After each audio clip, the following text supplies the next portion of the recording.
वर्षीय उदय कुमार का ने कहा जाए कल का दिन हत्या हो गया। हत्या का आशंका जताया जा रहा है और ऐसे ऐसे ना जाने बिहार में कितने माँ का गोद सुना हो रहा है, कभी किसी का हत्या हो रहा है, बलात्कार हो रहा है, लूट हो रहा है। तो देखिए यहाँ पर माले के नेता हैं, तो इनसे मैं जानना चाहूँगा, ये भी आज इस शोक में आए हुए हैं, तो आप सर इस पर क्या कहेंगे? 12 वर्षीय बच्चा को हत्या होना। सबसे पहले भारती जी आपको चैनल को हम धन्यवाद देते हैं। और इस दुख की घड़ी में, ये बहुत बड़ी दुख है, और इस दुख की घड़ी में मृतक उदय के पिताजी उपेंद्र जी को मैं कहता हूँ कि ईश्वर इनकी मनोबल हाई करने के लिए, ऊंचा करने के लिए आत्मबल प्रदान करे और उस मृत बच्चा की आत्मा को शांति ईश्वर दे। और जहाँ तक ये बात है, प्रशासन अभी तक टाल मटोल कर रही है, जैसा कि आप मेरे सामने बात की है प्रशासन से। लेकिन प्रथम दृष्टया में जो स्थिति यहाँ सामने आई है कि वह बच्चा 12 वर्ष का बच्चा है, छठा वर्ग में पढ़ता है। 2 बजे दिन में साइकिल से वो दुकान या कहीं गया घूमने के लिए। जब नहीं आने के बाद इसकी लिखित सूचना गुरपा थाना को दी, इसके परिजन ने। लेकिन ये प्रशासन उस पर किसी भी प्रकार का संज्ञान नहीं लिया।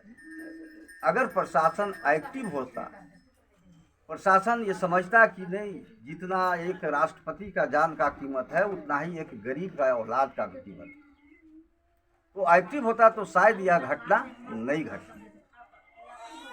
तो ये प्रशासन की लापरवाही उजागर करता है। साथ ही साथ आज पूरे बिहार में प्रशासन का इकबाल खत्म हो चुका है और सरकार कान में तेल डालकर, आंखों में पट्टी बांध कर बैठी हुई है। पूरा बिहार आज अराजकता के दौर में है। सुशासन की सरकार है। ये सुशासन नहीं, ये महाजंगल राज है, जलाद राज है। लोग 90 के शतक में बोलते थे कि लालू जी के जंगल राज है, अब आज भी 20 बरस के बाद भी बोलते हैं जंगल राज है। देखिए आज जो स्थिति है, प्रशासन ये आदि दरोगा पिटा रहे हैं। क्यों पिटा रहे हैं? दरोगा की सैलरी बढ़ रहा है, सारे सुविधा बढ़ रहा है, लेकिन उसका वर्क नगण्य है। चैम्बर में बैठकर वो शासन चलाना चाहते हैं, जनता की सुविधा मुहैया नहीं करा पाएंगे। पूरे बिहार में आज भ्रष्टाचार और अपराध चरम सीमा पर है। आज इस बच्चे को जिस तरह का हमने देखा, इसके शव को, कि उसके गले में दागी है, हाथ में दागी है, कई जगहों पर दागी है। इसे प्रथम दृष्टया यह साबित होता है कि इस बच्चे की हत्या की गई। और प्रशासन टाल मटोल करता है। मारपीट होती है या कोई भी मृत परिवार जब जाता है मृतक, तो प्रशासन पहले उलट के पलट के सब देखता है कि कहाँ दागी है। और जब दागी है, इसमें भी इसे संदेह हो रहा है कि रिपोर्ट आएगा तब बताएंगे, पोस्टमार्टम का रिपोर्ट आएगा तब बताएंगे। आपको जो ट्रेनिंग मिली है, आप एक आम आदमी भी अनुभव करता है और उसके बाद भी आप बरगला रहे हैं कभी। इसलिए मैं सरकार से मांग करता हूं कि ऐसे पदाधिकारी पर कठोर कार्रवाई की जाए, इन्हें निलंबित की जाए, इन्हें बर्खास्त की जाए।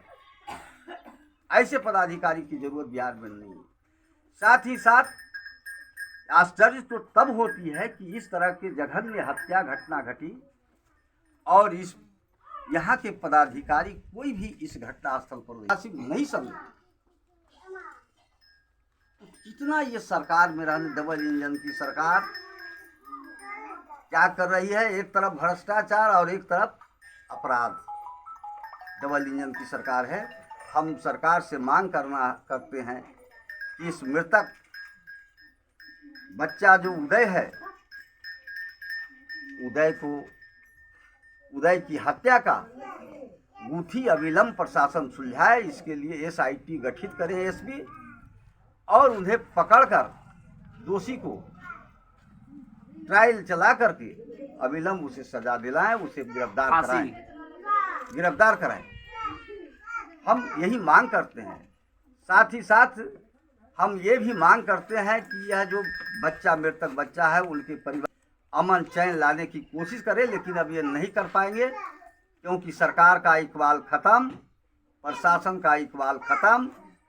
अब ये कुछ नहीं कर पाएंगे। पूरा बिहार जल रहा है, कहीं सांप्रदायिक उन्माद में है, कहीं जातीय उन्माद में है।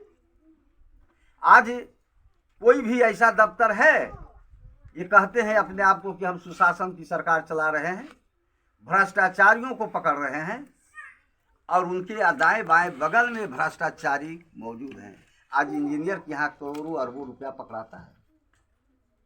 एक्सटेंशन करते हैं जो रिटायर करने के बाद भी, क्यों एक्सटेंशन उसका करते हैं? जो बहुत नज़दीकी है तब होता है।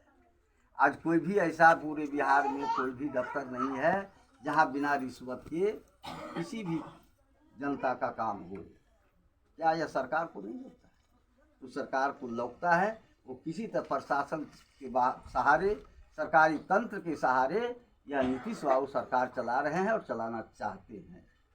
इसलिए हम ये कहना चाहते हैं अंतिम में कि मृतक के परिवार को परमात्मा आत्मबल दे, शांति दे, और सरकार वैसे पदाधिकारी